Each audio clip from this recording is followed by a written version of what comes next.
बिश्नोई दिल्ली पहुंचे, जहां शहीदी दिवस के मौके पर भव्य बिश्नोई शहीदों को याद करते दिखाई दिए। इस दौरान बीजेपी विधायक भव्य बिश्नोई से खबर फास्ट के संवाददाता प्रियंका राय ने खास बातचीत की है। आपसे कुछ देर पहले ही यहाँ इंडिया गेट पहुंचे और वहाँ उन्होंने अमर जवान ज्योति जलाकर प्रज्वलित कर देश में जो लोग शहीद हुए हैं उनको शहादत दी, उनको नमन किया। हमारे साथ बात करने के लिए मौजूद है युवा विधायक हरियाणा की। अगर बात करें तो हरियाणा कैबिनेट में या हरियाणा के युवा विधायक भव्य बिश्नोई भी यहाँ पहुंचे। चलिए उनसे बात करते हैं और जानते हैं कि आज की युवा पीढ़ी इस पूरे शहीदी दिवस को लेकर क्या सोचती है। सर, यहाँ आना, इस तरीके से नमन करना, बहुत बार ऐसा देखा भी हमने कि लोग अब उस फीलिंग और उस सेंटिमेंट से उस तरीके से कनेक्ट नहीं हो पाते हैं जैसे पहले हुआ करते थे।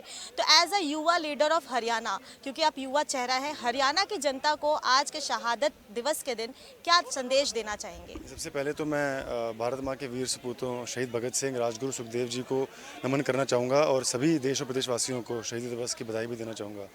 जैसे कि आपने कहा कि आज हम स्वतंत्र सांसें से ले पा रहे हैं, क्योंकि हमारे वीर जवानों की कुर्बानियों की वजह से हम आज स्वतंत्र हैं। और जिस प्रकार से सबसे पहले तो मैं बधाई दूंगा प्रधानमंत्री मोदी जी को, जिन्होंने इतनी अच्छी उनकी सोच थी कि जिस प्रकार से उन्होंने नेशनल मॉडल बनाने का काम 2019 में किया। और उसके साथ साथ जो आज मुख्यमंत्री जी की सोच थी कि आज के इस दिन पर हम पौधा फूल आरोपण करके इनको नमन करने का काम करेंगे, तो हमने उनका साथ इस पहल में दिया है। तो सर, जिस तरीके से मान लीजिए कि नए नए चीज़ों को या सेंटिमेंट्स को हम अपनाते हैं, क्या लगता है आपको कि उस नई चीज़ों के साथ ये पुराने सेंटिमेंट्स को अब जो आने वाला जनरेशन है वो कितना याद करेगा, कितना कैरी फॉरवर्ड करेगा? क्योंकि बहुत सारे ऐसे बच्चे भी हैं, अगर फ्रीडम फाइटर्स के नाम को गिनवाने की बात करें, देखिए अनगिनत है, हम भी नहीं गिनवा सकते, लेकिन फिर भी हम लोग कुछ काउंटिंग्स कर लेंगे, उनके नाम में शायद गिने चुने नाम होंगे। तो क्या लगता है आपको कि इतिहास में या पाठ्यक्रम में इन चीज़ों को और बढ़ावा देना चाहिए? हाँ, बिल्कुल सही कहा आपने। देखिए, जैसे जैसे हम आधुनिक काल में आ रहे हैं, उसके साथ साथ जो हमारी भारतीय संस्कृति है, जो परंपराएं हैं, जो इतिहास है, उसकी जानकारी रखना बहुत ज़रूरी है।